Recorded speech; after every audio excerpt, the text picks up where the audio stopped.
Before the opening bell, U.S. indices closing sharply higher on Monday, lifted by shares in banks, insurance, and transportation sectors as trade war concerns continue to calm. Advancers ahead of decliners. 76% of S&P 500 constituents, they traded higher yesterday. Now, after the markets closed, Lowe's in focus after announcing a new leadership structure with COO Richard Maltzberger leaving the company effective immediately. Meanwhile, J.M. Smucker reporting the sale of its U.S. baking business for $375 million while turning overseas. Asian markets mostly higher today. The Nikkei up 0.66%, the Hang Seng down 0.02%.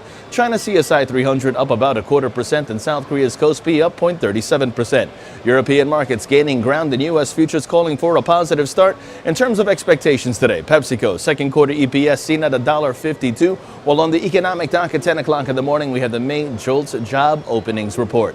Now turning to the markets, the S&P 500 that sees the bias remain bullish, while the Nasdaq also sees a bullish bias, this time above 72.73, and that's in focus, where long positions above 72.73 are favored, with targets at 73.35 and 73.75 in extension. And lastly, the Dow Jones sees the bias remain bullish as well.